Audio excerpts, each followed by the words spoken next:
And continuing to talk about Syria now, and let's get the details live from RT's Paula Slier. Paula, hello. So what does this all mean exactly? What's going on there?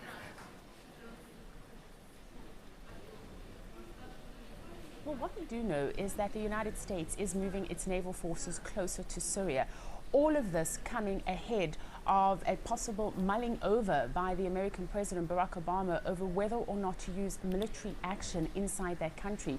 But Obama, of course, has made no such decision. He has said that there needs to be extreme caution and wariness when thinking about employing any kind of military action, and that any such action would be both costly and very, very difficult. The U.S. Defense Department, however, has been tasked with providing Obama with all the details. Now, this latest movement by the United States comes after another report of a deadly attack earlier this week that saw the use allegedly of chemical weaponry. There has been lots of unverified footage making the rounds online. We've seen photos of people foaming at the mouth, people suffocating, all of it pointing to the possible use of sarin gas. Some of the photos online do show empty shells. It does seem to point to the fact that this latest attack had this weaponry fired from rebel-held areas, but the point needs to be made that the footage is unverified. We have no confirmation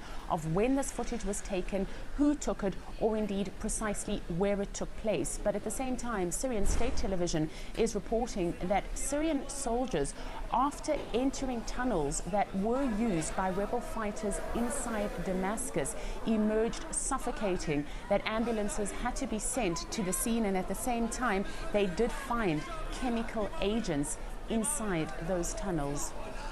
Of course, Paula, these chemical attack allegations have triggered a vast international reaction. Bring us up to date with the latest, please. Well, at the moment, the United Nations investigators are inside Syria. In fact, they've been there for the better part of a week. They arrived last Sunday to investigate some 13 reports of the alleged use of chemical weaponry inside Syria, and they're now waiting to receive authorization to be able to receive access to the scene of this latest chemical attack.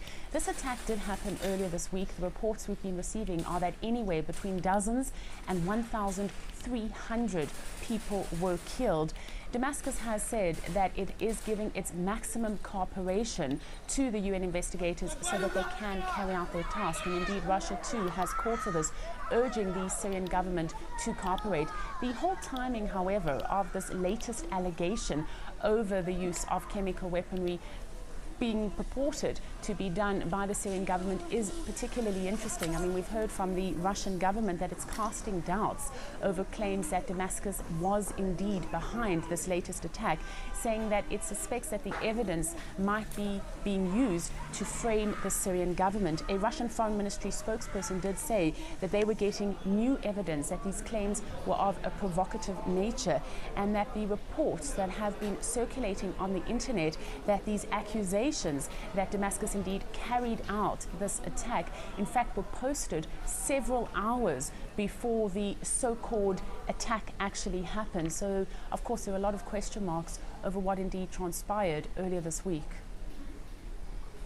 All right, RT's Paula Slier live from Jerusalem. Paula, thank you very much indeed for that.